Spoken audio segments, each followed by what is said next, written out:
3, 2, 1, and welcome back to Chasin The Racin. Hey, on that note, welcome back to the podcast brought to you by OMG Racing, Bennetts and JCT Truck and Trailer Hire. And sponsor for this pod, which is the Street Diner. This man opposite, and I was about to jump the gun on introductions, but I think the voice has already given it away. I think it's given it away. It has slightly. And the other voice we've got to my right here is our other co-host, the sexy, the mysterious Christian Iddon. How you doing, son? I mean, I love my intro. It's what I do. You know, that 20 quid you owe me? Yeah. Pay up. 100%. More than 20 quid for that one.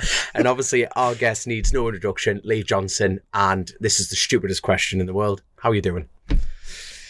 Nah, it's not. That's probably the most common question, but not the stupidest one. I'm actually good, to be honest. I'm a lot better than I probably was expecting to be at this sort of time, because it's got to like the I can't get the word out, frustrating stage now of I'm not that sore, so my brain's tricking me into thinking I want to do things, and then you think about it and then you can't do it, so then you get pissed off and then you forget about it and then you just go around in this circle of, whereas like when you're, can you swear on this? Yeah, you can swear all you fucking want, son. When you're like properly fucked, your brain never puts the idea of doing something in your head because it just wants to cabbage on the sofa. So yeah, that's worse for pain, but like this point's more frustrating for your head because you're like raging because you want to, especially like the last 2 days the weather's been turned into summertime in like 2 days, and I'm not so bad now because it's back raining again. But you've just been on the phone organising some bike bits and trailer parts and all sorts, so you're not doing anything. No, like that's what I said. Like the guys don't stop because I'm not ready. You know, they still have to get everything ready for when I'm ready. So yes, we're not gonna, like, I'm not gonna walk out of the hospital one day with my cage off and them go, all right, we need to build the bikes now. So like, yeah, they were talking about the trailer needs to go for a 6-week trailer test. We've just had some work done on the trailer. They're going to wash it then because it's going to get some new graphics put on.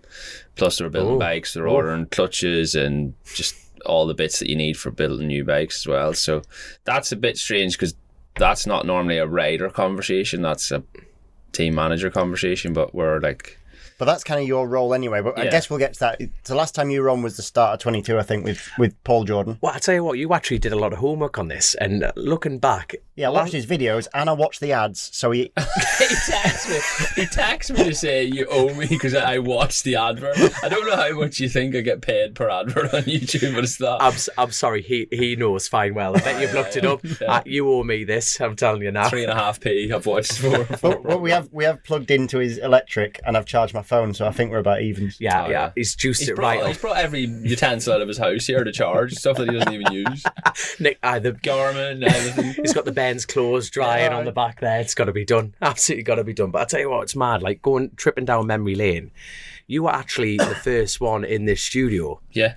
At episode 56, which is just absolutely nuts. You know, like Chrissy got the studio built, and Lundy did all the hard work. Chrissy had the idea, and it's just, mate. How long ago was that then? Well, I was just about. I read on the thing it was 2019, but I don't know which part of 2019. I tell you what was mental. So obviously when in the yours, he kind of let me use the toilet, and it was terrifying because to turn around, obviously you've got your son's height, little Jesse's height on there, and I'm thinking, that's where he was last, have you lived here since 2019 then? Yeah, so we're in this house now nearly, at the end of this year it'll be 5 years, so yeah, since he will have been 1, so he's turning 6 now on April Fools. So that is...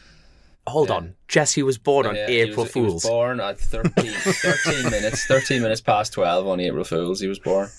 Because I text my mates and they all just went, because I'm always like weighing them up, obviously they just went, fuck off. I had to send them a photograph to prove the point. I was like, he's real, I'm telling you, he's here and he's real and this has happened. On April Fools, 13 as well, which is your race number. My number, 13 minutes past 12 on April Fools. Bless him.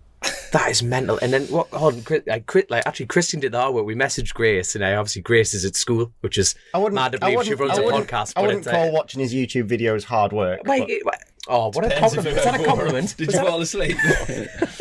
No, but which episode was the last one? You and Paul Jordan were on yet again on this. That was here, which is mental. But which episode was that? That was 150, I think it was. That's mental. You're like the Michael Laverty of this podcast, aren't you? Like he is now. Statistician. I know a little bit more. Is that the right word? Statistician. Yeah. I don't know. Too many S's in that, I think. Yeah. Too many S's. Statistician. No. Yeah, How so do you say that? Statistician.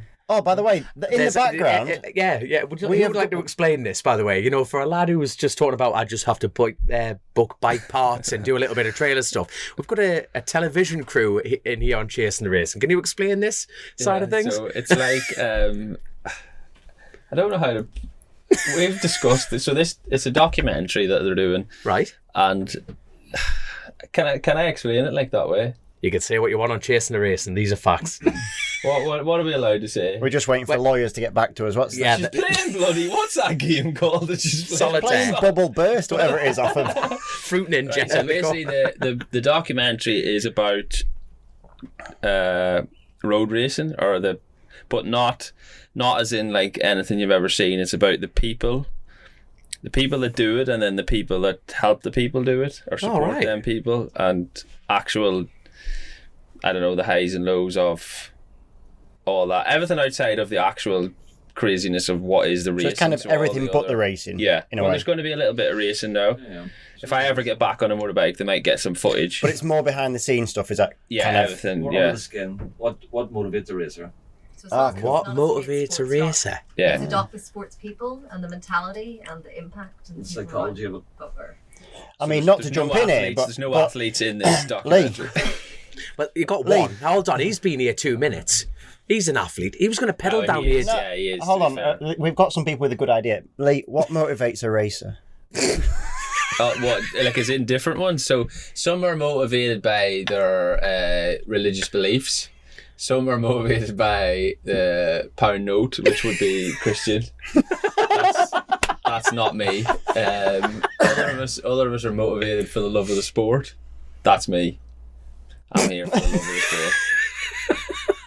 It's basically, yeah, pound notes and love of the sport. Pound notes and Some love. people both. He means that because that's what he says to me all the time. Oh, I'm not. I can't wait to be a pound behind you, Oh, boys. shut. people are just... Unbelievable. Can we change the subject now? Can we talk about something else? Because obviously we're So rough they're, and ready. They're doing a documentary for the BBC. They don't know what platform it's going to go out on yet. So whether it'll be like, as in BBC Two. Oh, aye. BBC. Big up BBC Two. Send all your checks to my address, please. Will I get paid? What before it motivates a starts? racer?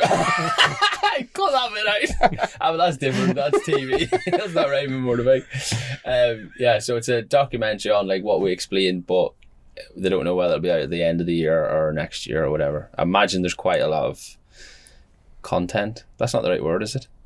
Yeah, whatever, footage. Yeah. It's a gain. So that's cool. So we've come in and basically Yeah, you brighten the day up. broke the day up. We've moved the BBC out of the way for a Chasin The Racing podcast, so that's pretty cool. Grace will be proud. She will. That could be the title. Move over, BBC. So loads has happened, obviously, since the last time you came on this podcast. Where do you want to start? I'm trying to think. So 2022. What happened in 22? Leading up to the crash. I don't really. Do you know something that I don't really remember a whole? Not that I don't remember a whole lot. Like when we talk about it, I'll remember it. But like, this sounds bad. So like, say even at the Racer Awards, I won an award for like Race of the Year. And honestly, I think that was just a sympathy award that they gave me. I believe, but they rung and told me about it, and I didn't remember. I didn't remember what race it would be for, and I was too embarrassed to ask. Because I was like, he's going to think I'm In what year? like for last year. So the start of the year, 23. so it was like a silver, one of the British, because I won some races at the start of the year, so it was one of them. But I knew I'd won some races, but I had no idea what the race was like, or I couldn't really, and I was never going to say. So that's playing it down just a little bit. So I know, before you actually went to the Northwest, you were leading the British Supersport Championship. Yeah, You did the double at Silverstone. You had a DNF on the first one at Donington. I can't remember why. yeah, I can't remember. And then a third or a fourth. Yeah, And then, so you're leading the British Supersport, like, yeah. Keep talking amongst yourselves. You're going to have to drum up while you're talking. Go for it, so we've got a camera malfunction. Don't you worry. Yeah, so Sorry, guys. yeah, the year was going well. Like it was because we joke like all the time, even when we're at the track days. Like there's like road racers and proper racers like you, and do you know, like because it annoys me a little bit when somebody tries to put you in a bit of a category or whatever. We just ride motorbikes, or I mean, it's the same sort of thing. So in my head, like at the start of 22, I thought I'm gonna have a good crack at trying to win the British Championship. I know I've always tried, but like. you were feeling good and you were... Properly try. Like I wasn't gonna wait till after the roads and save myself and then win some races at the end of the year, whatever. I thought, right, I'm going to go gung-ho here, and whatever happens, happens. And yeah, we got as far as the Northwest and then nothing was happening. So I was probably more frustrated about that sense, because people sort of think automatically, oh, you're probably upset about missing the TT in the Northwest, which I was massively, but I was more upset that I'd like proper got myself sorted out to have a go at winning the British Championship. And in my head, I wanted to try and win the British Championship and the TT on the same year, because that hasn't happened for like quite a long time. And do you think that's possible? Yeah. Do you know when that last happened? It was either Plater or David Jeffries. Right. Yeah, so they're both, well, David's obviously passed away, but Plater's about 300 years old officially. So even though he lies about it, so yeah, it's a long time ago. So like when he was at Factory Honda, I think, and he won Supersport Championship, and then he won at the TT that year. I think that might be wrong. Someone's probably going to comment in now and say you're talking shit, but in my head, that's what I wanted to try and do. But we never got further than practice in the Northwest. Yeah, no, just the question on that one, because I actually didn't realise someone had won a British short circuit, and because I've always in my own head, the road just put me off because I thought I can't concentrate on both. Oh. But I guess you and those guys have enough expertise around both. I think realistically to try and win a Superbike Championship would be a stretch. Do you know what I mean? There's winning British Championships and there's winning a BSB Championship. So like David won the Superstock and Peter won the Supersport, and I was trying to win the Supersport. And so there's like, I'm not trying to play them down. Like they're good enough riders and good enough classes, but to win a Superbike Championship is like, I think you need to focus on that maybe more so than... What year was it when the Barry Sheen movement came in? You know, when they banned, was it the Formula One Championship, the World Championship, and they had to go to the TT? What year was that? That's like your mid-80s, was it not? I think, or early 80s, I bet it'll be. So the F1 TT used to be what World Superbike is now. Yes, yeah. But it basically had the Ulster... Oh, no, it had all the roads. It had all the big roads. Not all, but the Isle of Man, Wanganui, but then you also went to Brands or wherever else. Or somewhere in Finland or something maybe as well. Yes. So was that the last time it was done then? If you know what I mean? Because you had to be a part of that championship, you know what I mean? But it's championship, but they're different. That's two different entities. Yeah, but now everyone, like, there's probably only people that run like in the British. So like you got Pete and Dean. Mm-hmm.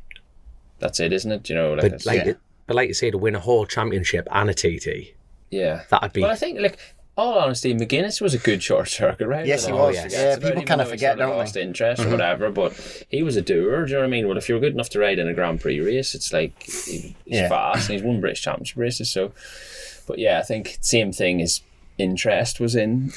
But you also have another hat, and we did touch upon it then. You like your team structure. I've never quite understood your team structure, but you kind of are your team. I don't understand. No, but you are your team, because there is no team without Lee Johnston. But obviously, you've got good sponsors and you've got good help, and just talk us through how your setup works. So before I was team manager, Roger, my crew chief, was the team manager, and then he decided that he wanted to go and buy a barge and just do a bit of cruising about on that. So it's like he's really, really good crew chief at both the roads and the North or the British Championships. That's hard to get. So you could be a really good BSB crew chief, and then it's a whole different idea of, you're not looking for 1/10 into turn 2. Do you know what I mean? You're looking for other things out of the bike, like to get around a whole lap and be easier for 6 laps and all these things. So I really wanted to keep Roger, but I couldn't afford then to employ another team manager as well as have a good crew chief as well. So I had no option. So then I had to just take on and run the team and do everything. He set everything up for me in the sense, like, he's like, I can ring him at any point and go, geez, how do I do this, or who do I get this off, or whatever. But I'm like nearly self-sufficient now that I know all these contacts. But the funny thing when I started was that doesn't happen. So when I'd be ringing these suppliers and they're like, oh, hi, who is it? And I'm like, it's Lee. And they're like, why are you ringing? Or, do you know what I mean? So like, have you not got a person for this? Yeah, I'd probably like saved maybe 50 grand a year in doing deals with companies like suppliers, because I'm there haggling the life. It's not even my money. It's like my sponsor's money and stuff. But I'm just like, I've got that in me that I want to just haggle these people. Do you know what I mean?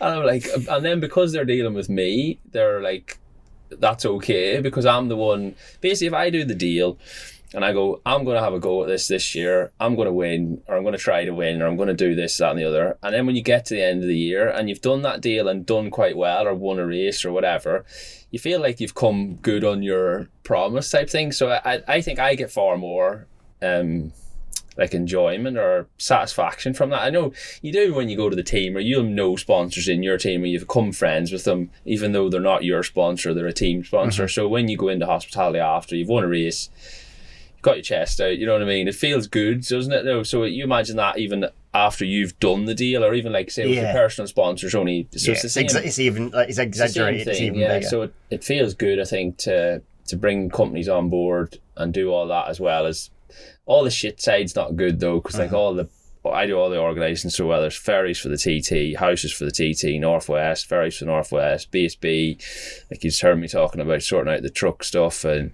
sorting out tractor units, and I do all the lads' wages, staff invoices, parts invoices, all that side of it I don't enjoy, but anytime I'm doing or think about it, I just go, well, this is what helps me win, or so it's just like a... We've taken on 2 full-time jobs. You were just a rider. Now, no. I'm not even going to say that. Like. But, is that? Oh, but you have a job. Yeah, but I know. Like, well, Christy says this to me all the time. Like, anytime I'm like fed up or getting down, she'll be like, Lee, there's loads of people that would love to ride a motorbike for a living and love to probably run a team. So you can't really moan about it. Not that it makes it any easier, but you can't really moan about it. There's loads of people would love to be in that position. So I'm going to jump forward quite a lot, but you have run other riders within your setup as well. Yeah. Like, I'm going to really jump forwards, but like, is that something you would continue? I don't know, because it's like I said, doing all the crap jobs, but getting the joy of riding the bike. But you'd end up doing it and not get the reward. And I speak to more and more like team, like even like say like Wilf or someone would talk to me now a little bit like a team sometimes, and they go, oh yeah, but you're still getting to ride the motorbike, and I'm like, yeah. So I don't know if that stops and you're going to the race weekend and I'm watching someone do bad on a weekend and I'm going like, I've sorted out all this and you're riding around there like an absolute... In a way, did you kind of have that last year because you had Seth jump on your bike, and it was probably not the easiest to... Yeah, I don't think it gelled with the bike that easy. So did you have some frustration watching someone else on your bike, or? It doesn't frustrate, because I know they're not my bikes, you know what I mean? And even now when I've got this injured this time, like quite a few people have rung looking for the bikes, and they have to ring me because I'm... So they don't ring... Oh, that's hard, isn't it? Yeah, but it's not... the ambulance chaser actually has to go to the guy in the ambulance. That's but that's not a normal thing. So if you think about it, they would normally ring a team manager, but they have to message me, or sometimes they'll have messaged Roger. Is it like... It comes to me. Hi, mate, how are you?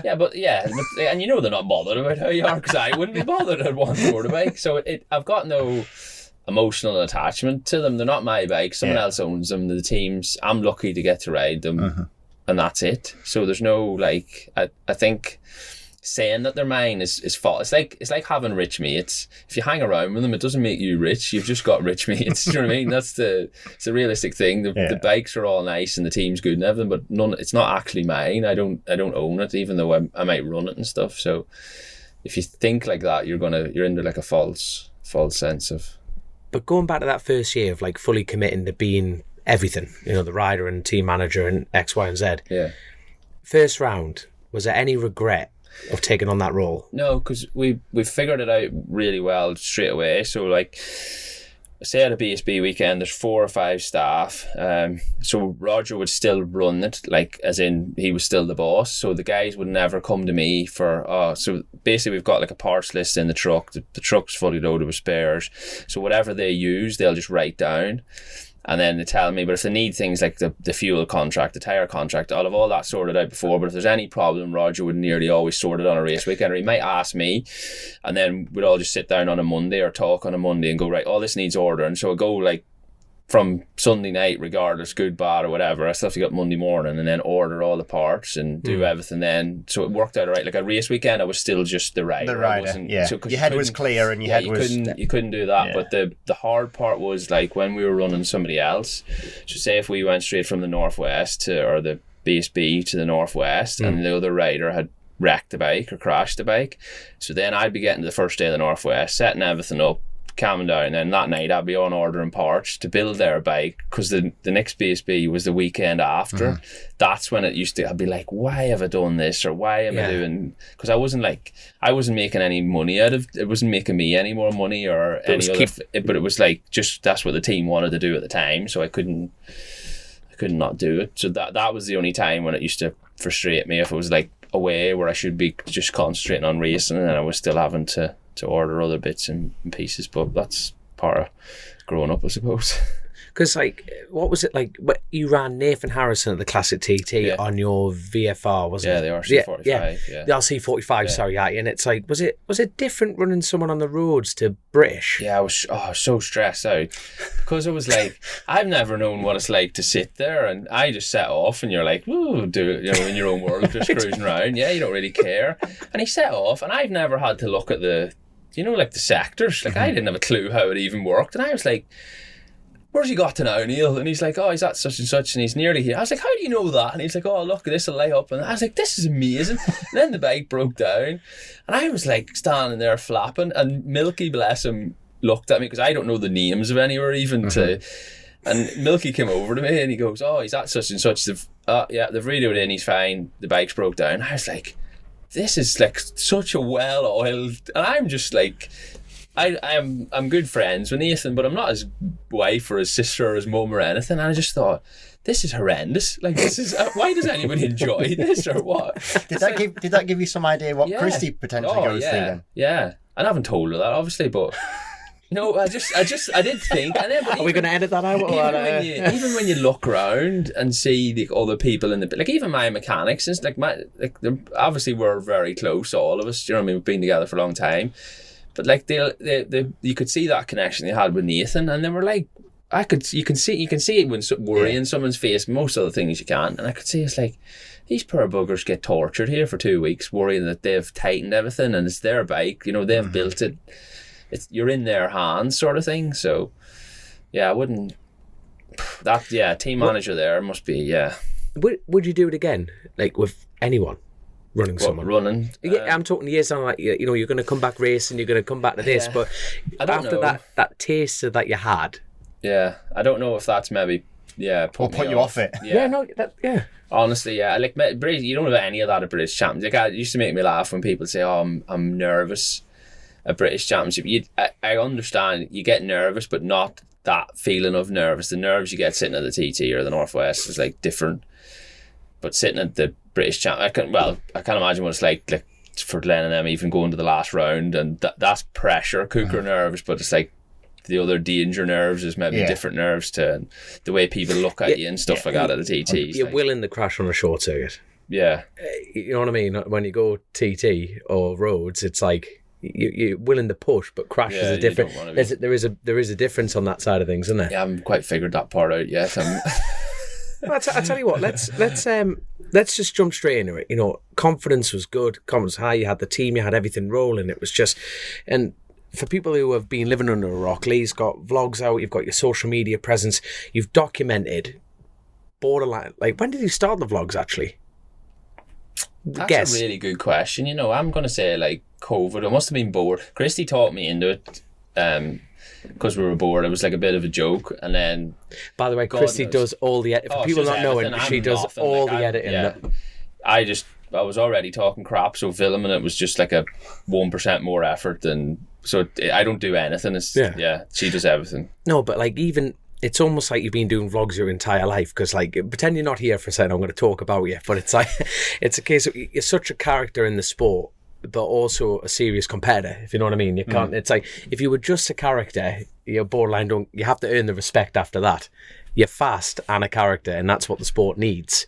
So when the vlogs came out, it was like, oh, he's been doing these for years, and it's actually COVID. There's the answer.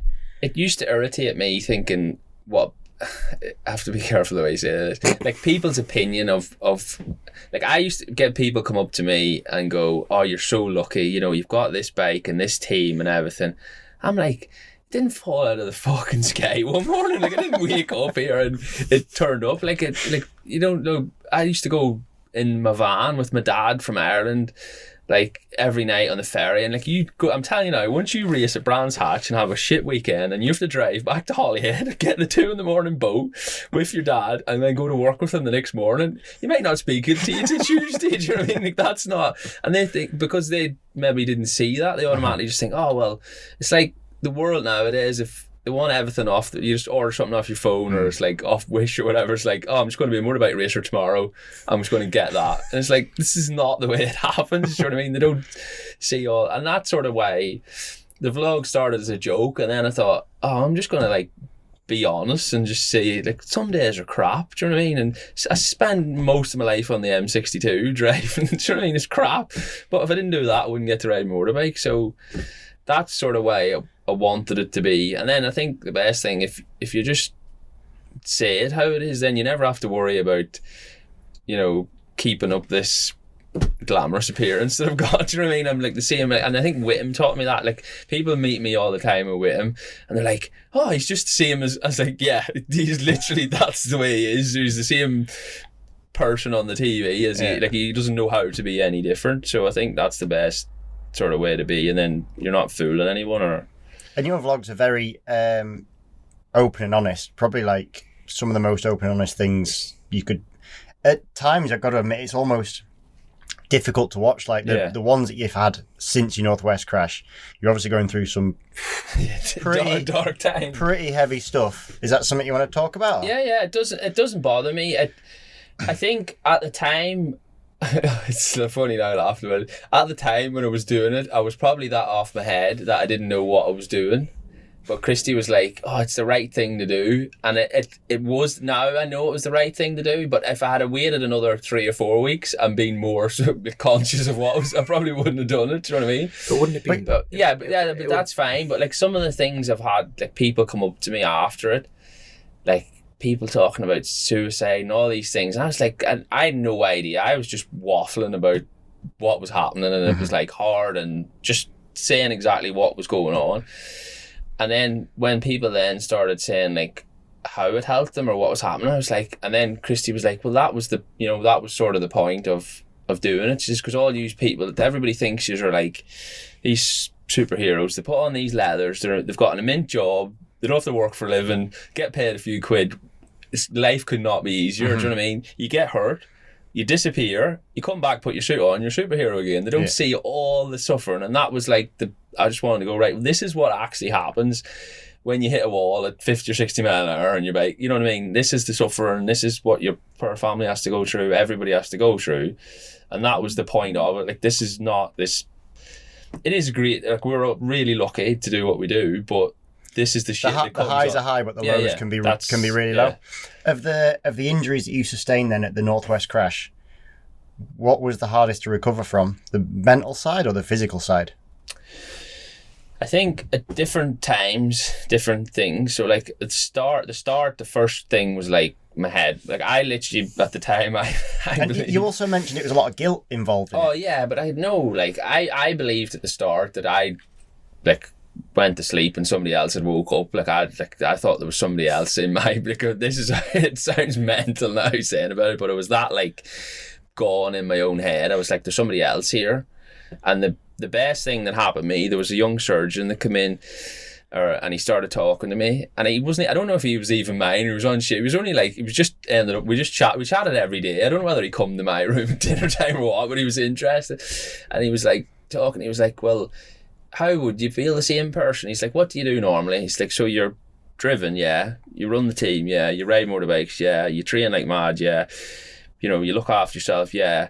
He says, what all of them things can you do now? He says, you can't go to the toilet, you can't wash yourself, you can't get out of bed, you can't go on your bicycle, you can't go on your motorbike. He says, so how would you feel like the same person? Even though that it wasn't that, but that was like, and then I went, oh yeah. But it was like loads of people, and I went to see psychologists and stuff, and they told me like the simplest thing, like I was like, it wasn't even like this, I was waiting to hear this like really intelligent thing, but it was like, they're always simple things. I was like, why could I not just think of that? But you can't at that time.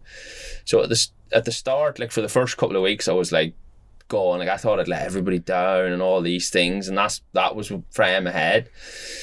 And then probably after a week of being out of the coma and stuff, and then just the the volume of pain was just savage. Like, because you can't, like, when you break your arm or your leg, you get little spells where you lay on the sofa and you get a bit comfy and you go, it's all right now. Do you know what I mean?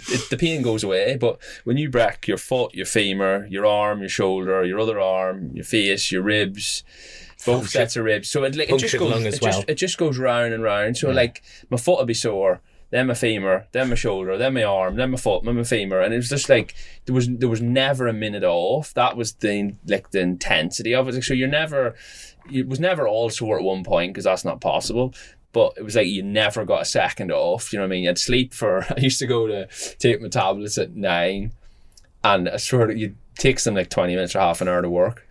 I'd doze off and I'd wake up at like 10:10, and I'd be like, fuck, I have to wait for 4 hours before I'm allowed more tablets.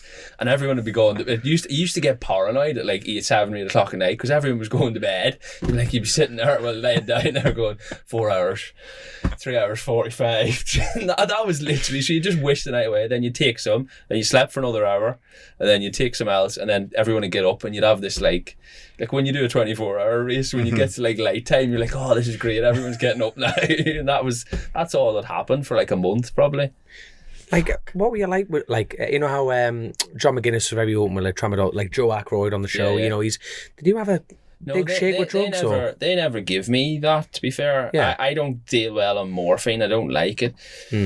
And so when I left, I can't remember what tablets they were, like, but there was just tablet form. And I remember when I got here, so I signed myself out of the hospital. Neil come and got me in the van, because they wouldn't fly me over because of my lung. So he just come and picked me up, and I booked myself on the ferry.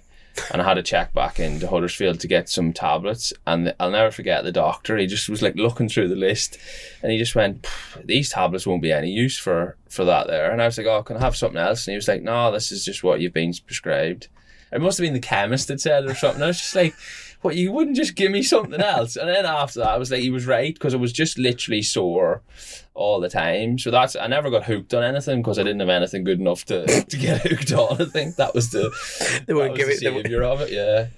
But yeah. But we're gonna have to go back a little bit further. But I want to talk about the build up to that race, you know, the Northwest. We're just going to talk about, like, we're talking about everything was going in your vlogs, everything was flowing, you know, you've won race at Silverstone. Yeah. What I like about him, he just downplays everything, doesn't he? That was a big downplay. I mean? It was a massive downplay. The British Championship is like a downplay and a half. Exactly, just because your television mates are here. You know, in the British Championship. Oh yeah, Mr. Humble. It's like he came in, trophies in his arm. Big deal, you know.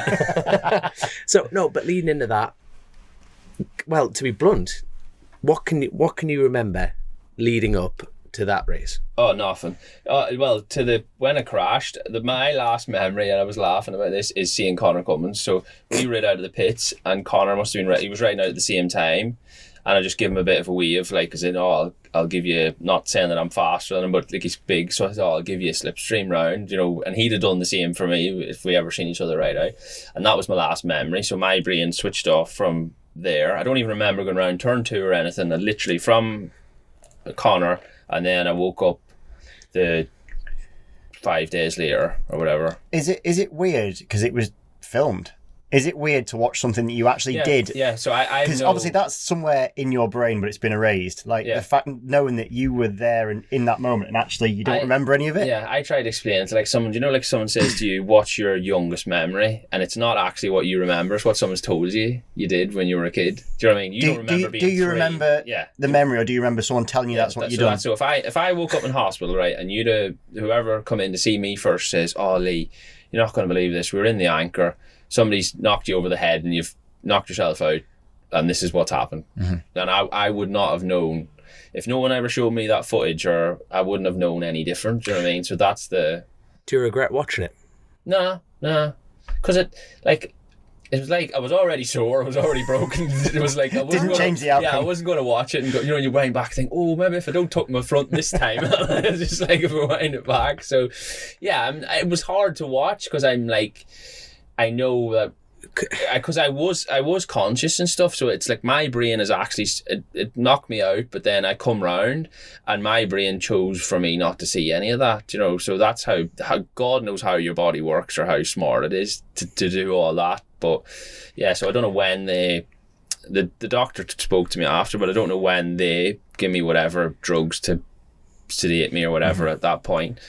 But from then, I've no recollection till waking up in the I don't know what the right word's called, like recovery or the trauma. Oh, you're in intensive care. Sorry, you're in there for a week or so, right? Yeah, because they've got there's no walls in intensive care; they're all glass things. I don't know why that is, to see through, or so the doctors can see or whatever. But yeah, that was my first sort of thing of seeing that. So from Conor Cummins to glass walls was like the last two things. You didn't do any other practices, nothing like that.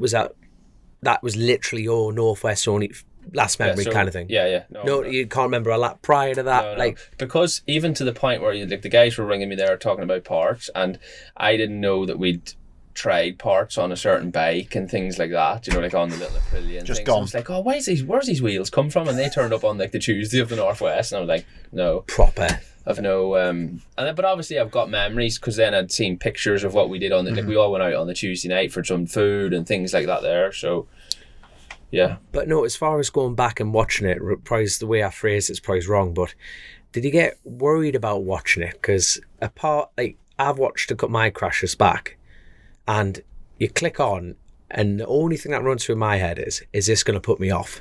Yeah.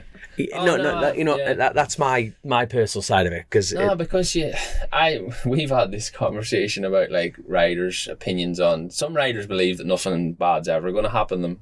Do you know what I mean? I don't know how that everyone's entitled to their own thing, whatever gets them round. Do you know what I mean? But I'm fully aware of if you put your hand in the fire enough times, you're going to get burnt. That's the laws of the world. Do you know what I mean? So I content with that, and I can live with that, and that's, you know what I mean, maybe that's why I'm not that fast, because that's in the back of my head or whatever. But yeah, it doesn't bother me in the sense where I can understand that, and yeah, watching it or whatever is not gonna. I think the only thing at the time when I come round, me and Christy had some really good conversations about, I said to her, and she would never say, stop racing or whatever. But I said, if I'm fit to race, if I'm fit to do it properly, I want to go racing, but I've got no interest if I'm going back and my shoulder's not right or this, and I'm just there for being there. And I don't mean that in a nasty way, or of anyone, that's not there or whatever. That's my opinion of, that's what I want to do. If you're going to do it, you need to be able to do it properly. If I'm going to risk this, I want to be trying, because the only enjoyment you get is that high feeling, do you know what I mean, of doing well. So that was the rules, and we sort of sat down and said that and stuff. So yeah, that's the only thing that. And that road to recovery was going pretty well. Yeah, mint. Yeah, I literally, this is make you laugh. 2 weeks before I crashed in Spain, I literally woke up one morning and I said to Christy, I was like, you know what? I feel good. I'm not sore. I feel fit. I feel like there's nothing. No part of my body's hurting. I'm not limping. I'm not I felt really good. So in the last year, I've had 2 weeks of my life where I've felt like me again. Fresh and good. So yeah. Because I think I was on the first track day you did back, which was Anglesey, probably, was it October maybe last year? So you have been back on a bike for a bit, a little bit. And then I've seen you doing loads out in Spain. Because we'd actually... big effort. Yeah, we tried to we'd spoke about it. So that's... when I watched your vlog, obviously, it said how you'd sort of rushed out to go and do the Cartagena where you crashed. So for those that are living under a rock, Lee's now hurt again. Yeah. He's got a cage on his leg. You broke your tib and fib. Accessory on it. Yeah. Is it just tib and fib? Yeah. I don't mean just, but it's tib and fib. There's not a mark on me anywhere else, and even anywhere else on my leg wasn't even bruised. My foot, not a. So you went out track day in. Yeah. Can you remember everything? Oh yeah, I was conscious. Yeah, nothing. And it made me laugh because there's some of them Spanish track days. There's marshals are a bit iffy and ever, and this little Spanish kid should go to Kirkiston. I know. Yeah, as Irish people. But yeah, he spoke real good English. Bless him. We come over. It was probably only 20 odd, and I was like, he was like, "You all right?" And I was like, "Nah, mate, I broke my leg." And then because I just said I've broke my leg, and he went, "Oh," and then I could see his brain go, "Oh, fuck." He was waving the flag and he started shouting on the radio. I was like, "I'm all right." And I looked down, my foot was the other direction a little bit. And I was like, oh, have you got some gas and air? But like the car, you know, they can't, like my English wouldn't be great anyway, but they could speak any English. So I was like this here, and the woman was like, oh, you can't breathe. I just like started them like pressing on me. I was like, no, listen, I can breathe. I just want some drugs. She was like, no, you're not allowed any drugs. I was like, oh God. But they use like, so we'd get like gas and air or something, but they use, I don't know why I'm looking at you guys. What do you like to take when they, like as in like a recreational drug? No, like people take it. Cocaine? No. If you didn't hear, I'm sorry. If you didn't hear that, that was the smoothest delivery of the word cocaine in my life. I don't think we get that in the BSB Med Centre. Like, what do you lads? Yeah, what do you get when you crash? You get a line of coke, don't you? Like, what do you call it? Like, not like people take it as a drug, but it's like a calms you down or takes. I seen you with some kind of canister or something. Oh, that was over here, but Ketamine? Ketamine. So they give you in Spain. They get, and she was Special like, K. "You're not allowed gas in the air, but you can have ketamine." I was like, "Yeah."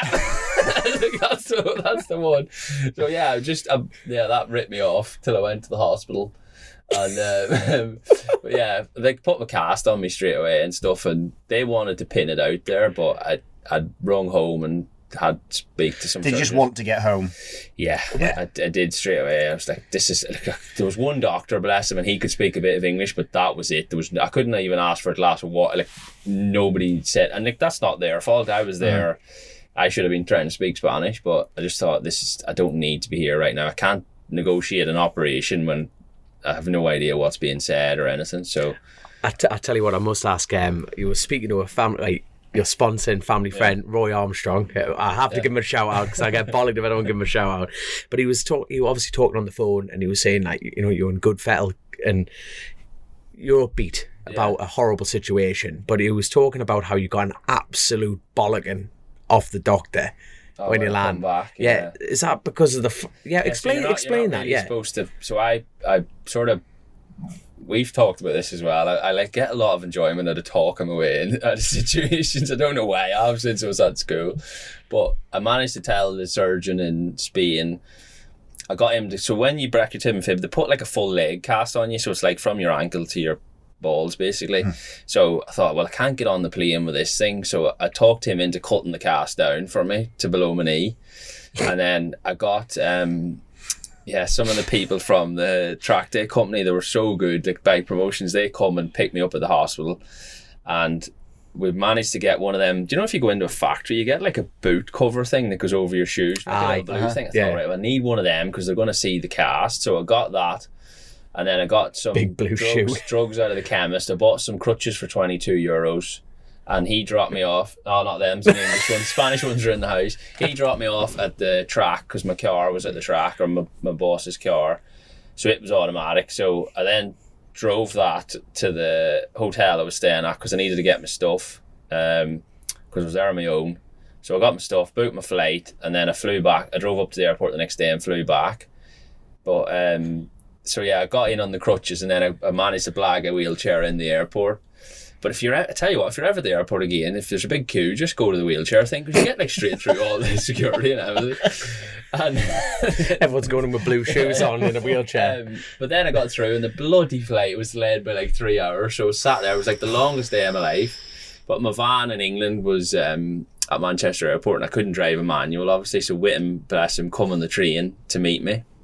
And some guy recognised me on the plane, was sat behind me and started talking to me. And I says, oh, mate, you know, if you give me a push off, he was in a rush. I says, you'll get through security. So he pushed me the whole way through Manchester Airport. So if he's watching this, he's messaged me since. And he got me the whole way through. Like, Manchester Airport's massive. Pushed me the whole way out through security. And then he was peaking because he was like a bit of an older man. And then once he got to meet Whittam as well, that was like his payment. I was like, there you go. So yeah, then Whittam brought me back. Whittam brought me back to here. And then the next morning I went to... So I rung the hospital to try and tell them, and she said, oh, you just need to come to A&E. So I went to the desk at A&E, and the woman says, yeah, what's wrong? I said, oh, I broke my leg. She went, all right, well, you've got a cast on? I was like, yeah, I broke it yesterday in Spain. And she like looked at me and she went, all right, sit down. And then these people come over, there's like admin people, or they're not like a doctor or a nurse, but they like take notes and stuff. So she come, And then she was like not convinced of what I was saying. So then a doctor come and then a surgeon come, and I was like, this is all in the waiting area of it. And I was like, I'm sure this shouldn't be happening. And they were like, I don't think they believe me. And then this other woman come and she was like, oh, so what have you taken? And I was like, what, like these Spanish painkillers? She was like, no, like what drugs have you taken? I was like, what do you mean? She was like, well, no one, why would you fly home with a broken leg like a day after without taking? I was like, I've come from a track day and I haven't come from a beefer. I'm like, I didn't know what she meant or whatever. Like, and I was like, I think because it was like normal me, that was like normally quite that's why you met the film crew. Like. Yeah, normally quite sharp. I probably would have like ripped at her again, but I was like, I had no idea what she was even talking about. I was like, you're going to do blood tests. You're pretty sure I'm going to be fine.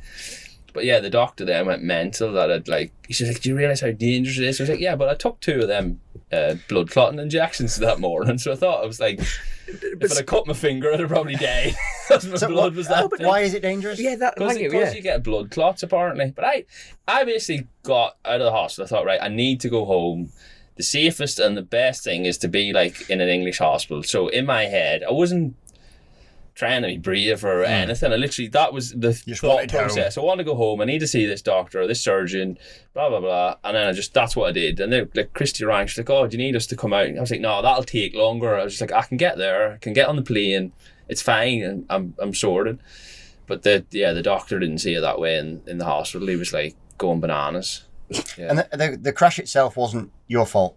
No, something broke on the bike. Yeah, a little R-clip on the pin that holds the pads in. And it was first session, just straight out. So nothing. So did the pin shear or work out? So the R-clip holds the pin in, obviously, and then the pin just came out. And it was like a new bike, just been to like it was proper looked after, and I was just 1 in a 1 million chance. And then I spoke to people after, and apparently this is something that happens on a Yamaha. You're not sponsored by Yamaha, are you? Oh, OMG, is that all right? Yeah, they're official Yamaha team, but don't worry about it.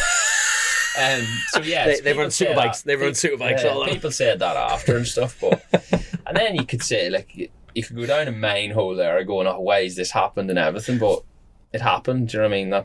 They have stopped making the R1. You know that, don't you? Do you reckon they watch your on vlogs? The basis of Lee Johnston. Yeah, they've discontinued the R1 there. I was like, right, sorry, Yamaha. Yeah, so that was it, and then just operate. So the next day, then I got a temporary fixator put on, which is like a real weird looking, just screw into your shin and like some carbon bars down either side. Jesse thought it was mint because it looked like Lego.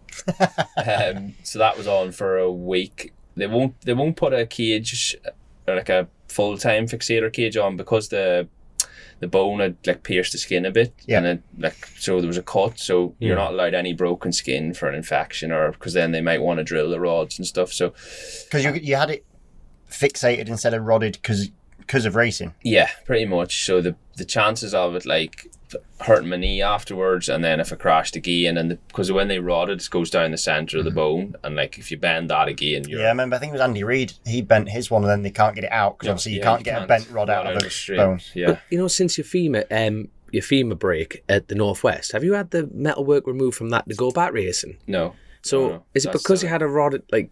No, nothing like that. No, I'm just literally because the when they rod your bottom of your leg, there's quite not a high percentage, but an okay percentage of like your knees, not what it normally is. And I'm obsessed with cycling, so that just rung a bell straight away. And then the big thing was that if it gets bent again, and I'm like, I don't want to stop anytime soon. So I thought if I've got another 3 or 4 years, the chances of maybe doing that again is it's the better long-term solution for sport. And the time frame wasn't even that crazy different. Do you know what I mean? You could maybe start doing stuff on it, but like still, then you shouldn't really be like properly doing stuff on it. And the time, because you seem super upbeat. Like. Yeah, but yeah, you do. No, considering what's going on.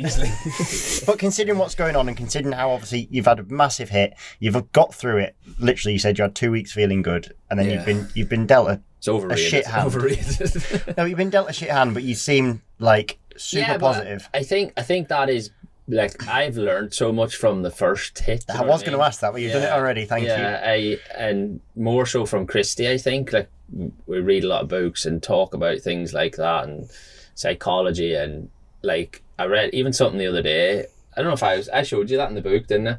It was like pain and what was the second word?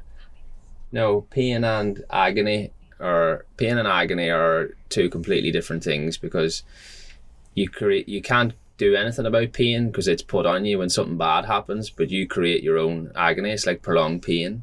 So you could sit here and say I'm being sore and everything, or else you could either take the painkillers or start. Like when I went to the hospital yesterday, the guy was like, I walked into the ward after 3 weeks, and that never happens. And I said, oh, he says, what are you doing? I says, oh, like I'm on my bicycle and everything. And he looked at me like I had two heads. I was like, oh, I've got my pedal moved out so I can like still ride my bicycle and things like that. And they were like, I don't know, they meant it in the best possible way, but I don't know what they actually thought of it. But it was like, in my head, these are all like just normal things to get from A to Z or whatever. Do you know what I mean? So it's like a lot of things in your own head are, you can manage. Like I'm not, there is days where I'm fed up and I'm pissed off and whatever else, but like all that is your choice. You can't choose that this has happened and the shit hit the fan, but everything after that you can choose how you deal with it, how you're going to move forward with it, how you think about it, how you all them things are actually your choice. So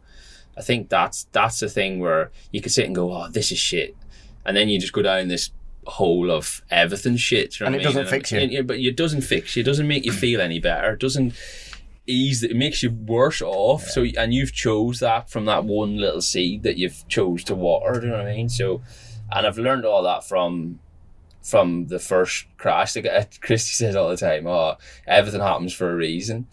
And I was like, I'd have took like a little bit of a broken arm, do you know what I mean? Rather than my whole body. I swear I would have learned from a broken arm. I didn't need all this to like learn all these things about myself. Like I think I'm a better person for it, but yeah, that would have done me, I think. But the mad that like, yeah, people don't realise, but yet again, it's all on your vlogs, but how close, that shoulder rebuild was proper touch and go. And even watching your vlogs, we were actually watching it on the way down. It's the fact that you can use crutches. Oh, my shoulder now. Like, well, that's it. I went to my physio, so like they tried to give me a prosthetic shoulder at the time because the arm. That's what this is. Like people don't realise that. You know what I mean? And luckily, Christy and Phil, my boss, were there. Were like, you need to try and fix him. And the other lucky, like this is so like 3 or 4 things happened after the crash that were randomly. Just one quick. During that, were you able to make decisions? No. You weren't. I never woke up from. Yeah, so they fought your corner for this. They fought my corner for me. Yeah. Who? That's what I laugh. Like if you see Christy, like she's the quietest thing in the world, and like doesn't want to make a decision, and it's just like, and then when like, but she wants a husband with 2 arms. But then when the shit really hits the fan, like she made loads of massive decisions when I was in hospital. Yeah. So I've said to her now, I go, is this fobbing off big decisions now? I was like, I know that you could do all this and cope, and you were like fighting. She went that day after the crash, got the camera off the bike, watched the footage to make sure, so then she could go to the doctors the next day and show them the footage of where I was hurt and why that rib was broken, why this lung was collapsed and why that arm. So then that would help them, like even things to think of. And if you'd have seen her, like there's no way you'd say she would do that. Do you know what I mean? That's not the type of person she is. But, and looking after your son, the 2 dogs, the house. Yeah. And me. But no, but all that to the side and then just chucking in decision. It's like, it's mad because it's like God love it. When did you lose your dad, Everett? 17, yeah. 17. You know what I mean? It's not like when you think about, that's when things like that, you think it's funny. Like when you think about something, it's when something really good or something really bad happens. That's your automatic thing as to who to call. But yeah, I said this to Christy. Like people say, oh, it's hard. It was hard for me or whatever, but. She was suffering for 5 days before I even knew what was, I can't remember coming around and it was like, at the start, the first 2 days are great because you're that off your head, you're not sore, do you know what I mean? It's like cheat code for 2 days. But then it's hard, but yeah, the people around you are who really suffer, do you know what I mean? And they don't even get to ride the bloody motorbike. Obviously, you pick who you want to marry, but it's like, people don't realise how strong of a character. No. Some religions. They are. But class. But it's mad because a lot of marriages fall apart of like a simple push bike accident. You went out for a push bike. I'm not looking after you. I'm not doing this. It's like the fact of like you chose each other. It's people don't realise. The same with Nicola and yourself. You know what I mean? Like racing partners. It's just. I argue that in some senses where I'm lucky that this is my job, do you know what I mean? And I go, look, this is how... He's admitted it's a job now. But we paid for the house like this, or, you know, everything I have in life is because of motorbikes. So I think it's worse if some guy is at a track day and gets wrecked and he's a joiner, a plumber, or electrician. I think that's worse than what's happened to me, 100%. There was a guy in the hospital when I was there, and he crashed at the Northwest, not at the race, but at the track. But somebody pulled out in front of him in a car, and he'd already been in the hospital for 4 months when I got there, and he was still in the trauma ward, like he was in a bad way. So I seen that and I thought, you're far worse off than me. Do you know what I mean? You've got no excuse, really. I was like, this is my job, this is what happens, I'm paid to push, and this is what's went wrong. He was riding home, he may have been doing God knows what, but someone still pulled out in front of him and writ him off. So I think that's far worse than what happens to us, because we sign up for it, do you know what I mean? Yeah, we know what's going off, don't we? Yeah. You know, after that crash, I know we keep going back onto this crash, and you had to get a prosthetic arm. You know, your leg didn't fix properly, you know, bones didn't heal, everything like that. What would have life been like for Lee Johnston now? That is a terrifying notion for me sitting here. Like, you know what I mean? That was the conversation. Like I said, the shoulders, like that's like what, like it finished like Hodgson and like a lot of top riders. You know what I mean? You can't do anything about it. So I was stressed about that for like a good 3 or 4 months. And even the physio, like any physio I went to, of like one in Holland, one here, and the first conversation was always like normally people like I'll try and sell you the dream and go, oh, we'll fix this or whatever, and they were all like, it's not good. The only good thing was like apparently there's the distance between the arm and the socket is good. The further the distance, that means, so like when your shoulder turns, it needs that distance so it doesn't catch and you know, stop it from turning. And that was all they ever said was, oh, there's a good distance there and the surgeon's done a good job. And I went to like a private surgeon in Manchester for another opinion, and they were all like, oh, it looks like it should work, but that doesn't mean anything. So yeah, then trying to get, like, I couldn't do nothing. My rotator cuff would have went to like there. Do you know what I mean? There was nothing, and now my both arms are completely insane. Same as what I could. We were saying that watching the vlog, the fact that you know you've got a cage on your leg and you're just hobbling around on crutches, and it, like me and him were like, he had no shoulder a handful of months ago. Yeah, but it's funny because the same physio had treated a patient with a prosthetic arm, or not arm, shoulder, and it was like they literally couldn't do that there. Like, and I remember him saying to me, he says, Lee, you're so lucky that someone was there to argue, you know, because all they wanted to do was keep me alive, and that was like one of the big, I think I was in surgery for like 10 hours, and that was a good percentage of it was fixing because there's like 15 screws and a plates from there to there. My arms, you wouldn't know how they'd even fit 15 screws in my arms that small, because it was that broken, and then that hit the socket, and that damaged the socket, so the socket's wired. So both things, that's what made it complicated. Like, it wasn't just the socket, or it wasn't just the arm. And how often are you getting that checked up on? Nothing now, it's been signed off. It's like, so yeah, probably 3 or 4 months ago was like the last time I'd been to the hospital, and I'd never been to like the NHS physio or anything. It was all just private. And so you're all good from back then. Oh yeah, it was perfect. And this one seems like it's going to heal pretty good. Yeah, that's the thing. Like, everyone looks at it bad because it looks ugly. Yeah. But in my head, it's just a broken leg. Yeah. Do you know what I mean? It's You've dealt with broken worse. leg. Yeah, it's like it's not going to stop me. There's no worry that I'm not going to be fit to ride a bike. Can you lift it up? That's how I tell you what, this is a good sponsor plug, by the way. This is how you do it. I've actually got my snood on. He's got a Brobeer's oil snood on it. Well, it's actually like the surgeon took the...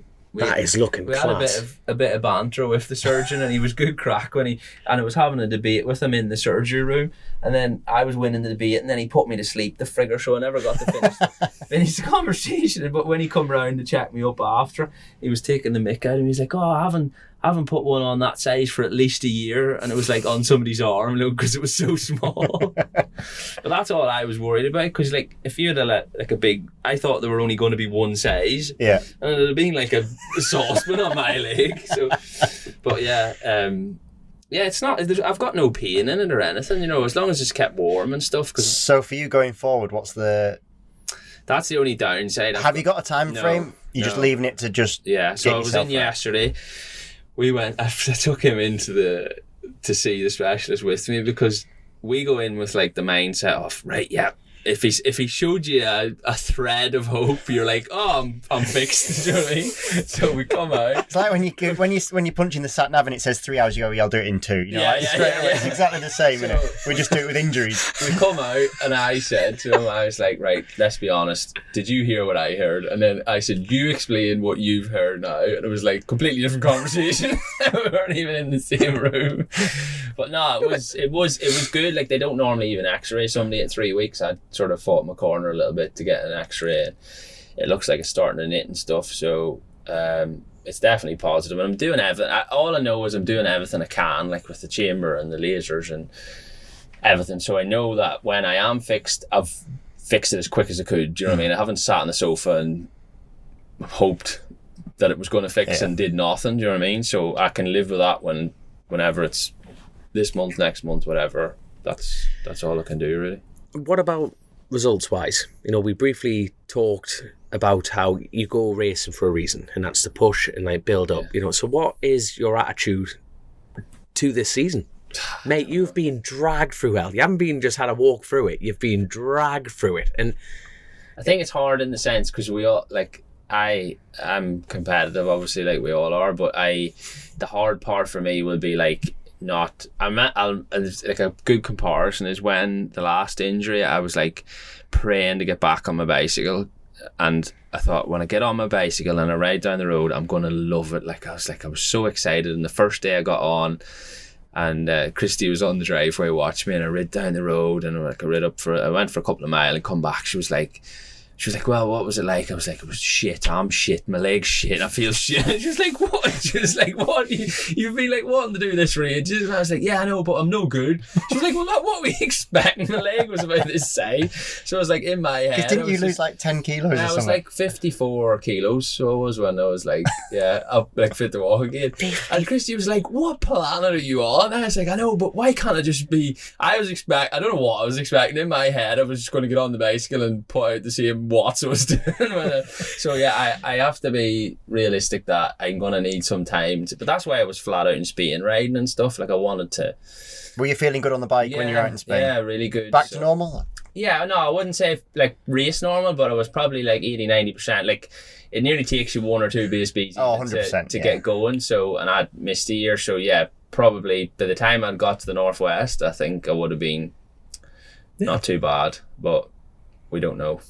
So yeah, as far as results go, I don't know. I just want to enjoy riding my bike again, and then I don't want to get there and not be at the front, and then it be like annoying me, because I remember what lying on the sofa watching was like. So I'm just going to go and enjoy being there and just try as much as I can and see. Obviously, with the road, you have set races, so you're clearly going to miss the start of British Supersport because it's round the corner. But with the road, you've got set events.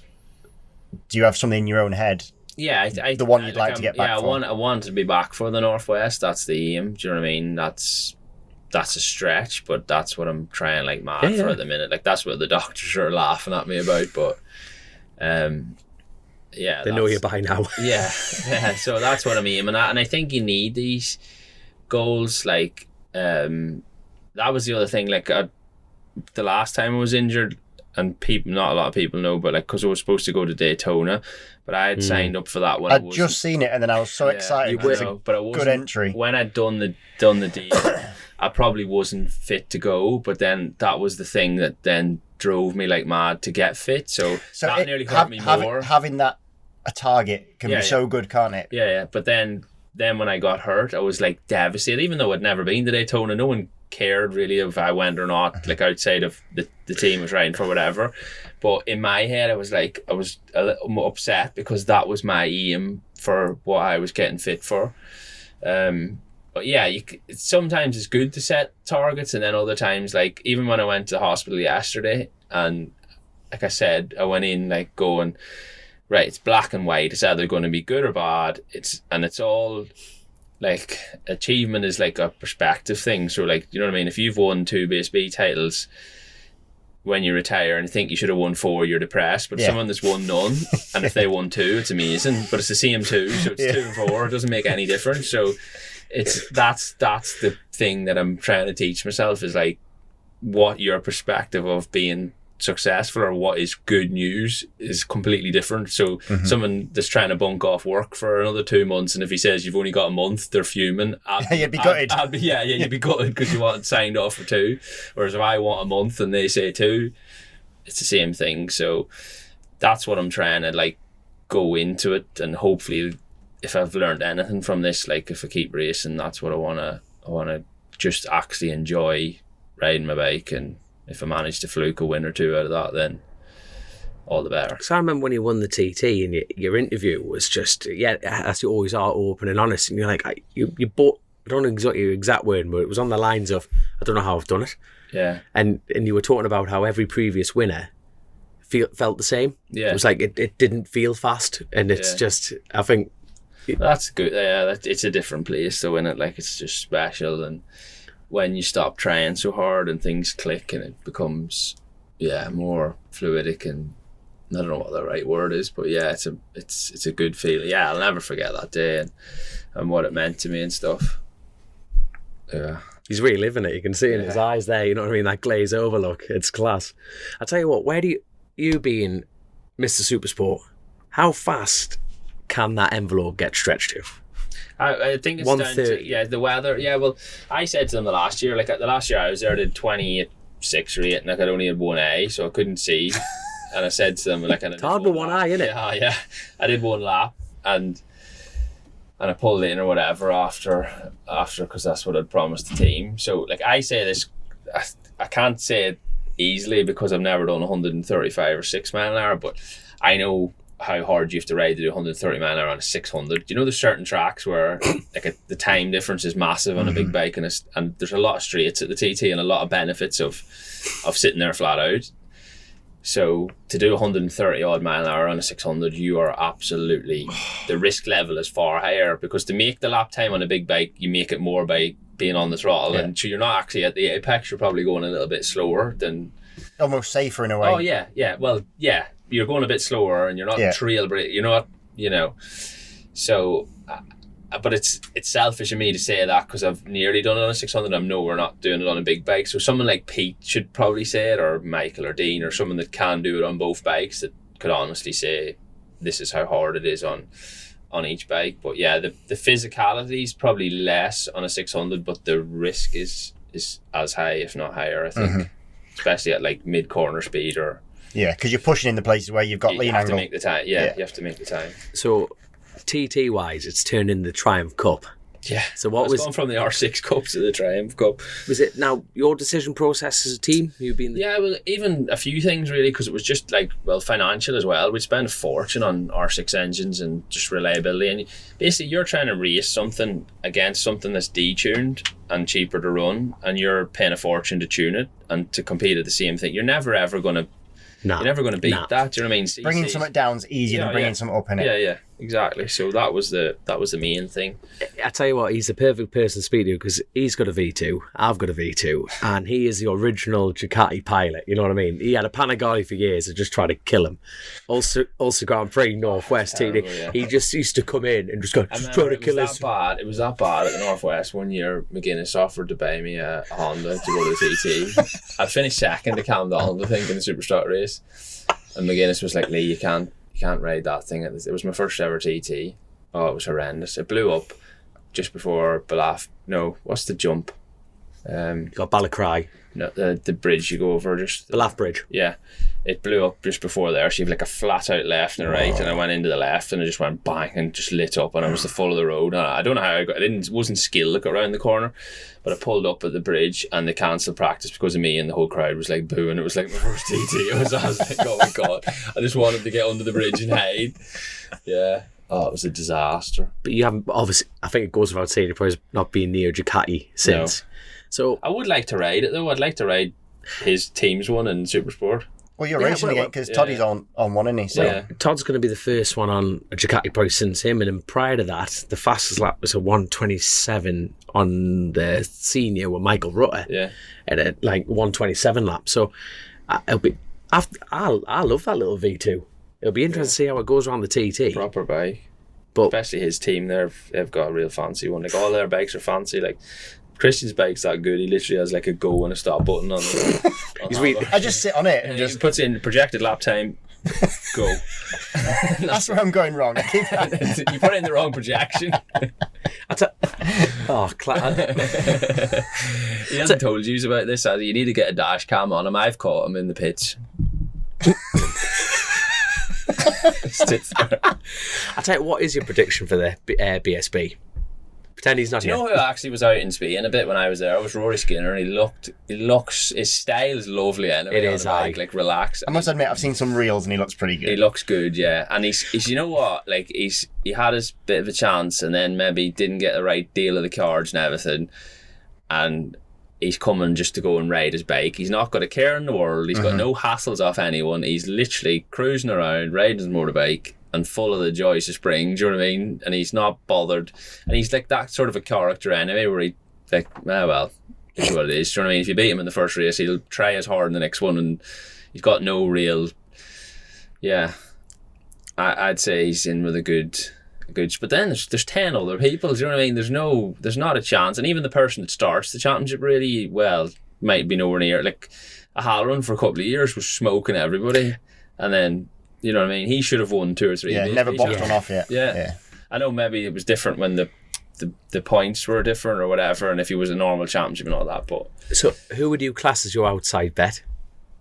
There's no such thing, isn't it? Well, those young kids, like that young Max Cook kid. Yeah, he's going good. He was impressive last year. Really impressive. What about like Nesbitt? Yeah, the big thing is teams. So they don't have a team that can consistently give you, because the tracks are so different in BSB.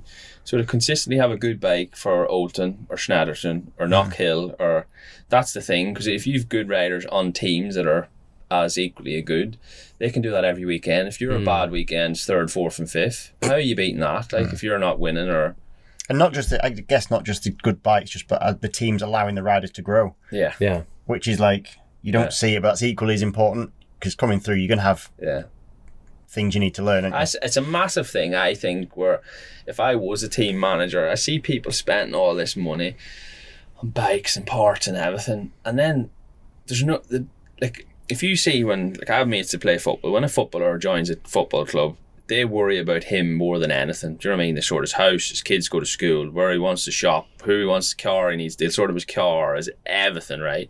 I'm not saying it needs to be to that extent, but when you see a top rider go into a top team and they go, oh, well, this is a good bike and they're good mechanics and this, it's like these 4 things, but no one thinks to, right, let's care about this. There's certain riders might be full of confidence or full of arrogance, or some riders maybe need a cuddle, some riders, you know what I mean? And that, I don't ever really see that happening. Like I don't want to name any riders, but there's some riders that I think that if they had some of them things, to be there, because when you give them a bit of care and attention, that breeds confidence, and when they get the confidence, then they go well.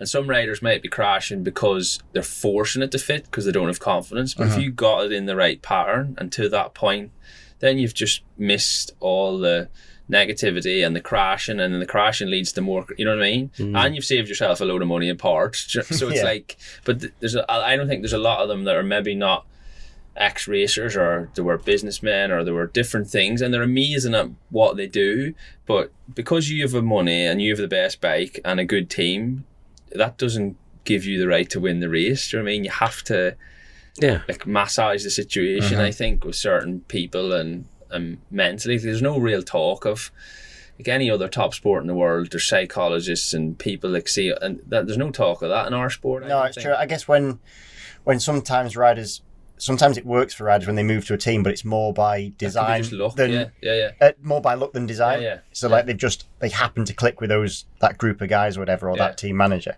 And that's good if it does click, but then when the shit hits the fan, then there's the flags. Opposite. Then it's the opposite. Then it goes right down, and then you can't fix a problem with the same people doing the same thing that made the problem, because that's not, something has to change to make that come back out of the hole. Somebody has to change their idea or the way they're doing it or how they're going to do it. You can't do the exact same thing and expect a different outcome. That's like, it's insanity in it, or whatever it's called. It's the same, but they think, oh well, we're this team and we've been here for 20 years and this bike's good, we should win. Yeah, away you go. Does not work like that. Doesn't. Now, it doesn't work like that. With all that being said, I'm going to spin it slightly. Supersport. Who's going to win that? Oh, his teammate. Their bike's way better than anyone else's. I'm joking. Call that a bit out. No, we're keeping that in. There's loaded Ducatis now, though, isn't there? Young McManus is around Ducatis. Yeah, McManus is now going real good out in Spain. They're out in Spain with us. But then there's Stapleford on the Triumph. Yeah, I'd say him. Yeah, he's good quality rider. Stapleford. He's won World Supersport races or been on the podium, so he's not like. And you got Jack Kennedy back in again. Yeah. On the Honda. Brad Peary on a Kawasaki. The Kawasaki is going to be I think that Honda's a 750 in it that Jack's on. Probably. Get that in the camera. No, but Harv's going to be. He rides for Ducati, so he doesn't have to worry about that there. Ours is a 959, isn't it? Yeah, Jack, I think, Curry, Stapleford. Are you doing your order here? No, not in order, but they're going to be every weekend riders, and then like there'll be some kid that's come through that'll be on the podium and stuff as well, or could even win the championship. You don't know. That's the good thing about Supersport. They're not all old people like in Superbike. That's one of our Patreon questions from Michael Harrison. I guess you are planning. I'm not even going to take him on. I know. I'm waiting for you to look up. You know what? He talks about age, right? When I came into short circuits. Like, but you'd already Lee Johnston was Lee Johnston was that guy, he's the next guy, like if you get anywhere near him, which I didn't, like he's like the old guy who's already in it. Like he was in Junior Supersport at 48. He come from making £500,000 a year in World Supermoto riding around. Unbelievable. Lee was the guy. Lee was genuinely the guy. I can remember it. He's trying to convince you that I was good. No, but what was the question? Change the subject. I'm just going through Patreons because we have good Patreons. Michael Harrison's asking, I guess when you're fit and ready, are you planning to do some British Supersport Championship? Yeah, that was the plan to go back and do that. What about signatures for the TT?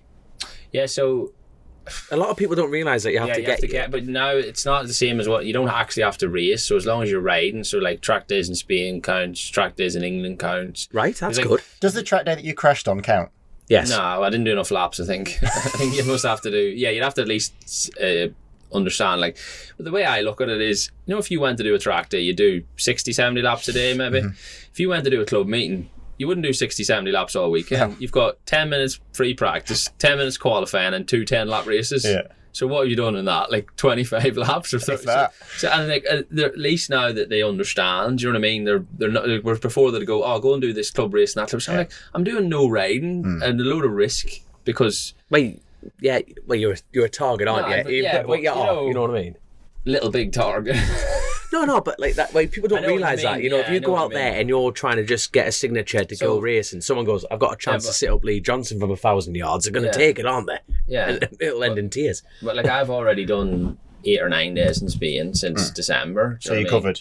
Well, I wouldn't say I'm covered, but if I did the Northwest and then did Donington, the horses, I'd say. No, is that your horse? Is that actually a horse? My horse, It's really hard going being a motorbike rider. I've got no saddle. It's just my horse. I've just figured out. I just cruising up and down the street with no saddle on.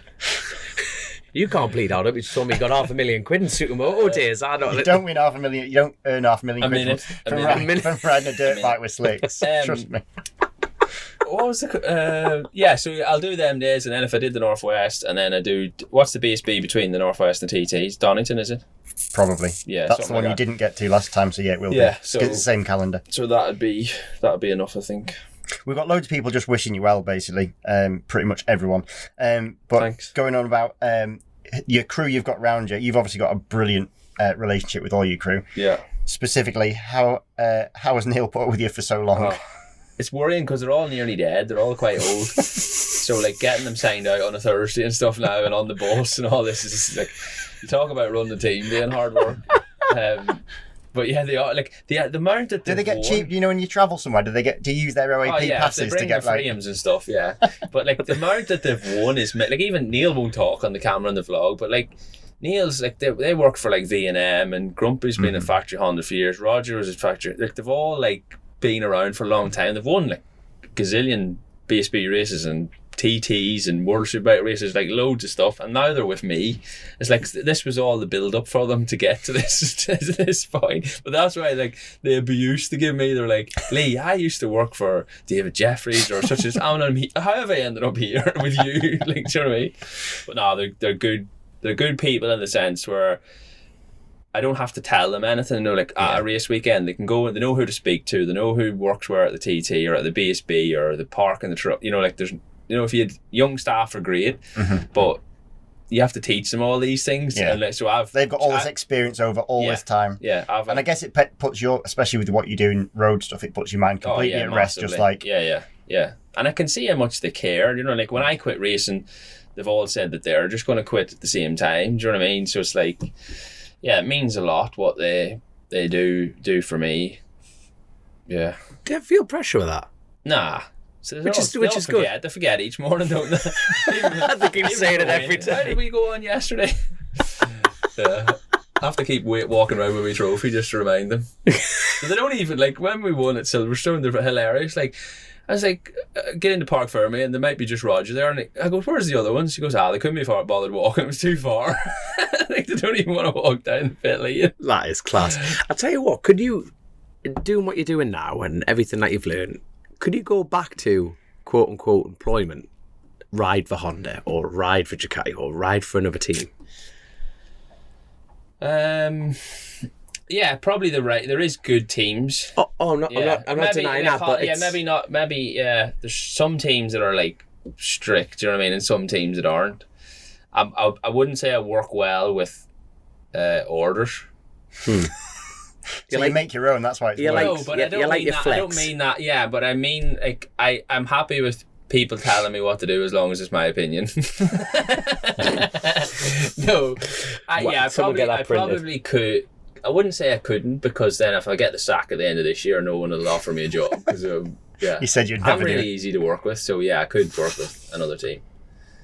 It would be hard, I think, but especially because in two ways. Because I have a really good understanding now when I see people like team managers and they're like tonguing about something. I go, "What have you got to be tonguing about?" I'm like, now I know, like, all the bullshit, like people letting you down, and if you don't get wheels at a certain time, then you can't get wheel speed sensors, then you can't get you know what I mean, all these things, and there's just a don, it just fries your head, so you spend loads of time doing the same thing that should have been a one job. That's Chasing. The bit. Yeah, so I've got two ways really. I've got an appreciation for team managers, and then maybe not. And also, you've been doing commentary, like podcast work and everything like that. So, you know, there's many.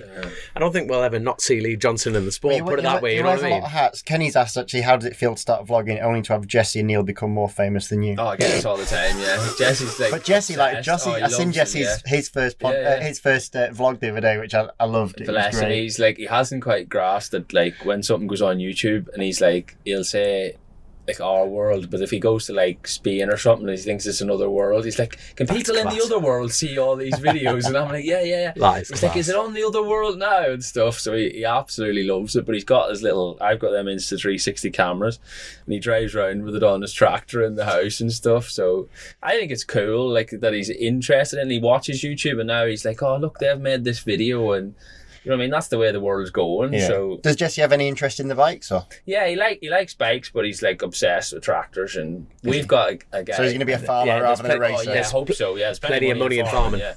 So there's a guy on the road that comes to racing with his two little boys, but he works on the farm, and he drives a gator and even like a grab wagon, you know, like, because like in Jesse's world, he's the coolest man in the world. Like, he comes to the racing with his kids, and his kids are lovely and everything, and Jesse sees him, he's like, Daddy, there's the grab wagon man. He's like, he's like absolutely obsessed.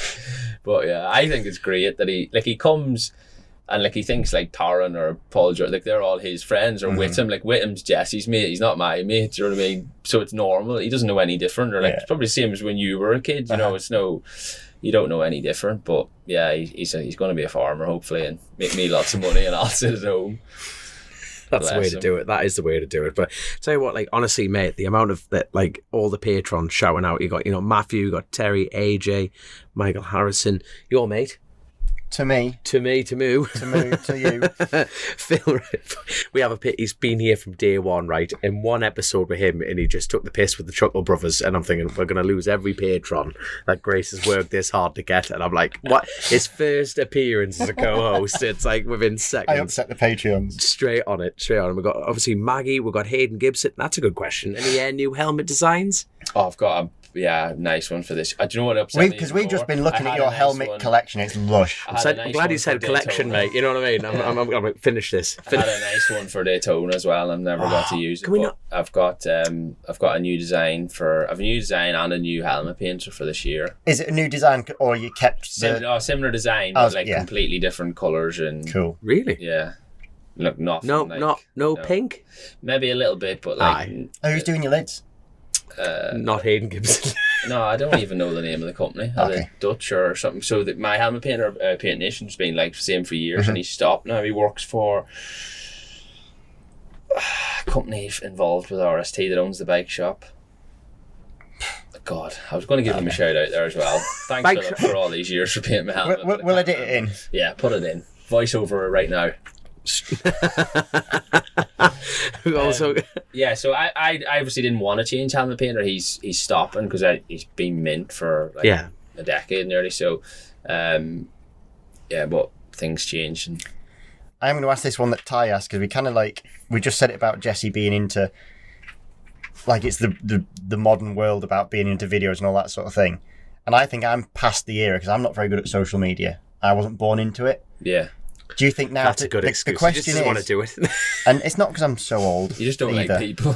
You don't like people. I'll agree with that. I don't like people. No, you're like me. You like talking to the people you like talking to, but anyone else you don't want to talk. Just blank them. But Ty asked, do you feel you need to be on maybe not necessarily YouTube, but have a good social media presence to be a professional racer?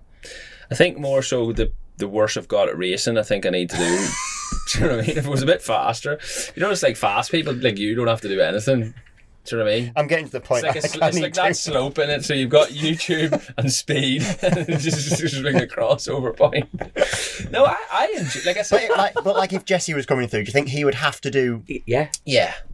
I think it's a modern world, isn't it? That's why we're going to put these guys out of jobs because there's going to be no TV stuff, is there?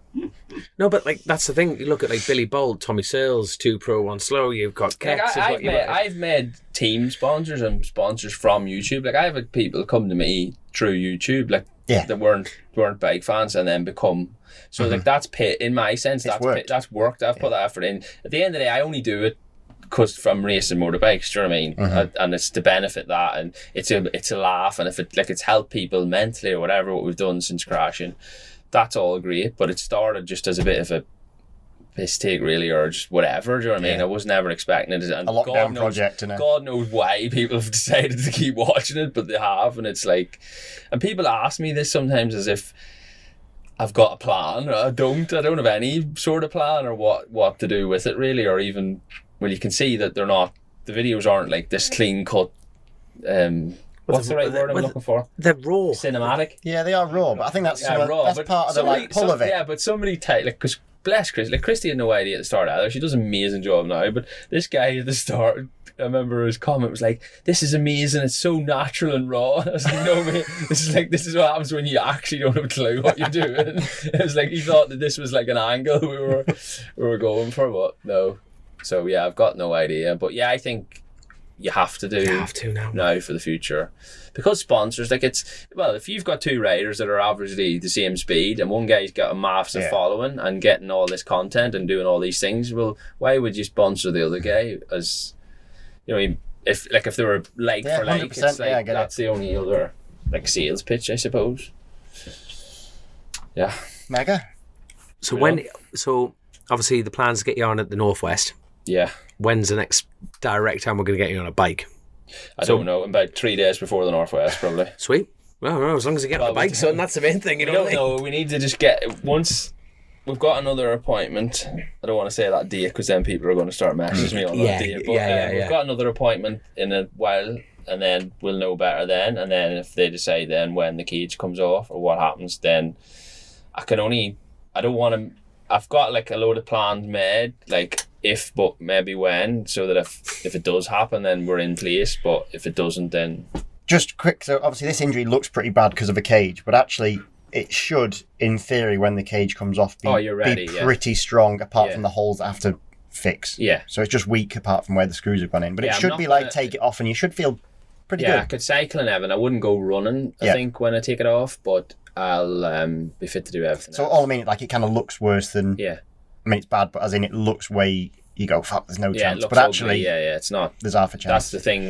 That's the whole point of it. Like, I'm trying to walk on it and stuff now, and when I get it off, I'll be like ready for action. I think. Class, man. No, I really can't wait. You know, and I meant what I said at the beginning of it all. The sport needs you, mate. You know, no, it does. I know you don't think like that. You're humble, you're modest, but the sport does need you. You know what I mean? Do you want to say something nice, Christian? Yeah. Get it slapped in there. Get something nice in there. Go on. My granddad always said if you got nothing good to say. That's why people think Christian's quiet. He's not. He's just really rude. So he just wants to say anything bad. Absolutely. Thanks to his granddad, he saved his life. I'm going to piggyback what Dom said. Dom has genuinely been going, I hope Lee comes back. I hope he's back for this, that and the other, because he said we need him. We really need him. Well, no, but fucking road racing's fragile as it is. It's not as fragile as my leg, apparently. Right, hold Thanks on. for having me. Where they are, I'll tell you what, well, we'll do a bit of housekeeping, but obviously thank you so much. I'm going to carry on reading the names. We've got, Maggie asking after you, Mark, all of them. Cyril's asking your favourite. You've got Ty Kinton. He's one of your mates. It's Cyril. Big up Cyril. Big up Cyril. Go Cyril. Matthew. Shirley. Hi, Shirley. That is a cool name, isn't it, Cyril? I know a bus driver called Cyril. Yeah. You know a bus driver called Cyril? Do you ever send his name? You don't take the bus. He doesn't take the bus. Chauffeur. Is that the slang for chauffeur? He's had to drive his own hire car here. He was absolutely disgusted. He's been driving me around the rapid, the live track the whole time. Class. And obviously we've got Travis, we've got Sam, Kenny, Mick, Mike, mate. There's so many. Is so we know many. We've got a good guest when we get so many Patreon questions. No, you mean a nice person. A nice person. Yeah. You struggled to say that there, didn't you? You struggled to say that. Grandad. Yeah, right. I tell you what. Right, I'll do the Bennetts thing. You do the Bennett things, and I tell you what. You can start. JCT Truck and Trailer. They're my sponsor. They came on board. They got in touch with Grace. Yeah. Said, I want to help. He rung me before, and he's lovely, right? And he rung me. He was like, "Oh, I'd like to." I said, "Yeah, ring them up." And then Grace rung me. She was like, "Oh, this man." I was like, "Yeah, he is the nicest bloke you will ever wish to meet, and he just loves the sport, loves motorbikes, loves everything about it." So yeah, I'm glad I seen it there as soon as I sat down. He's a good person, and there's normally you know that sometimes sponsors come for what they can get out of it. Do you know what I mean? Which is fair enough. That's business, but some people then just randomly want to see things do well, and he's one of them. Like he's that guy. He just got in touch. He's helped Grace. He's helping the show, because without sponsors, this show wouldn't exist. Without the patrons and without the personal sponsors, this show would not exist. So, massive thanks to him. Absolutely massive thanks. But you've got a message from one of our other sponsors. Yeah, well, obviously you can big up the big one, because I can't really big up that talk one. About your team racing against them. Dom's got the hat on. Yeah. Oh, it's a free hat. You can't knock it. They're keeping the show going. Well, I'll just say it anyway. Thanks to OMG Racing. Nice. Since he was a bit slow on that one. And then Bennetts, obviously. So Bennetts, there's 2 more track days that are now live for this year with limited spaces remaining. One at Alton, one at Brands. If you can head to bennetts.co.uk/track days. Information there is needed if you need to book. Have you ever done any of the Bennetts days? Bennetts days. They get McGuinness there. They get you've been to a couple. They get Hickmans. They're all a big deal, aren't they? Yeah. You'll have to get Michael to get in touch with you and get you on some track days. Stress-free track days, limited numbers. Me and Lee also coach on Whitman days. I'm just going to get that out there. Get that out there. Seeing as Whitman's been very good to you over the last has he? Yeah. the last bit of time. My bloody stepdad, isn't he? Bless him. And then there's another bit. We've got our sponsor for this pod, which is the Street Diner. Have you tried their food at the tea? Were you working there? Big yellow sign. Is it the Street Diner? Oh, no, you know the Monster Energy tent. Yeah. All them calves and all the food was Street Diner. Holy smokes. So he's a good sponsor. He'll be making millions over there. Yes. Get your hand in your pocket. So this year they'll be at the grandstand and fan zone offering food like urban American street food, salt and chili chicken. I shouldn't be reading this. I've not had my lunch. I've had some salt and chili chicken. Chocolate peanuts. You can also find them at Crosby Leap in the field, keeping everyone fueled during the racing. And they're hosting a brand new official TT cafe up at the grandstand opposite the VIP structure. You'll find spectacular bike display provided by John McGuinness, the very and he, that man, if there's anyone who knows about food, that man knows about food. To me. And there'll be Monster Energy racing arcade games, fresh coffee, an extensive menu, and lots of fresh Manx produce. So keep an eye on the TT schedule for rider event nights in there. They are free and open to the public. Yeah, but like, just gonna. the BBC are legging it. BBC have had enough. Do you want to get an advert in? yeah. Give a quick shout out what he is. No, but John Labella, who owns that business, he like started with Sweet FA. He lived in Allendale. Like me and him lived in Allendale, like different sides of the village, and it's like. He's come from nothing. Yeah. He does F1 events. He does he goes over to Europe. He does absolutely everything, and it's like it's insane. But the food is. Put it this way: Paul Phillips is a massive fan of the food. Oh, well, that's good. You know what I mean? You know, it's he's upper class, isn't he? He's. Yeah. No, but yet again, thank you very much. You've been amazing. Pleasure was all mine. You really have been, and thank you for fitting us in because I know you've got a lot. That sound like I'm actually busy. I'm not. I spent the last 3 weeks sitting on the sofa enough, and you've all come at the same time. No, but seriously, thanks for having us, Lee, and cool. Hey, get well soon and get yourself on that bike, mate. Cheers, mate. Awesome. We'll try. Right, catch you later.